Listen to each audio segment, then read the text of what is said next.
Good day guys, Mark here again and welcome back to my channel. If you're new to my channel, you love cars, DIYs, and anything under the sun, please consider subscribing and check out my playlist. Good day mga paps. Ngayong araw, tuturo ko sa inyo kung paano mag-top up ng windshield washer fluid. And also, gagamitin natin guys yung ginawa nating washer fluid for our Toyota Rush. Sinadya ko po talagang bawasan yung aking windshield washer fluid para nga makita nyo ng actual yung mismong pag top up ng washer fluid. Tapos kailangan nyo lang dito is yung washer fluid na gusto nyo. So eto guys ang pwede nyo gamitin. Meron naman na mga premix na washer fluid, pwedeng distilled water. Yung mga tap water and mineral water guys is emergency cases lang yon. Just in case na kailangan nyo talaga at wala kayong mahanap na distilled water. Ang mineral kasi at yung tap water, lalong-lalo yung tap water guys, hindi siya maganda sa washer, hindi rin siya maganda ilagay sa radiator kasi nga nagki-crystallize kasi yun guys.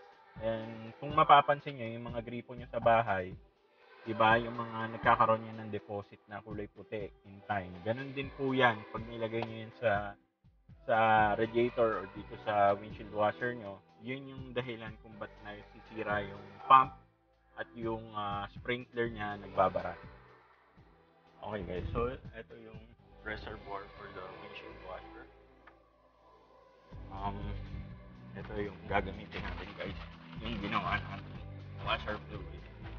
Shake lang natin. And pwede nyo na ilagay yan guys, diretso.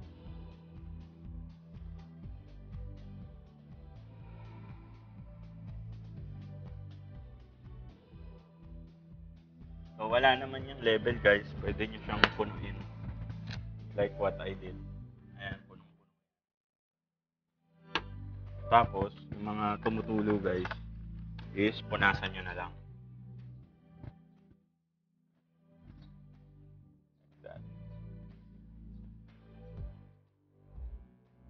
So okay lang naman yun guys kahit puno, kasi i-pump lang naman yan, it's not pressurized. Wala kayong iisipin na mag-over sa pressure yung inyong reservoir tank. So ganyan lang kadali guys yung mag-top up ng windshield washer.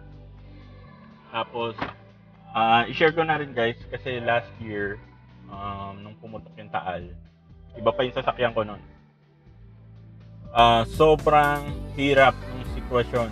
Isipin nyo guys, kahit puno yung windshield, yung reservoir tank nyo, wala pa yung 3 minutes, ubos na. Kasi nga yung constant na bagsak ng ashfall, hindi na kinakaya.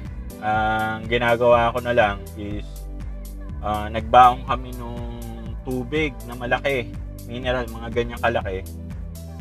Nilalagay ko yung iba sa washer, tapos yung iba binubuhos ko sa salamin. Anong ginamit ko nun? Yung purified water kasi wala nang choice eh. And kahit sa ganong effort guys, hindi pa rin kinaya.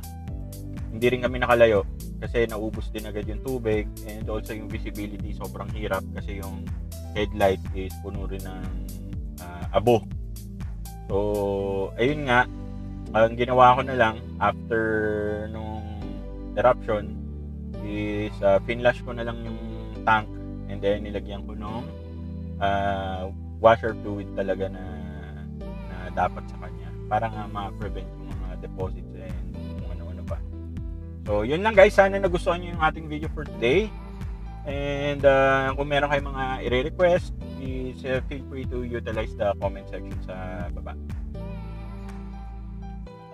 And that's it for me today guys. As Hope you liked the video. If you did, please give this video a thumbs up. At kung hindi pa po kayo nakasubscribe, hit nyo na po yung subscribe button. Again, Mark nga pala ulit. And kung kailangan nyo po ng parts and accessories ng inyong sasakyan, link po sa description section below.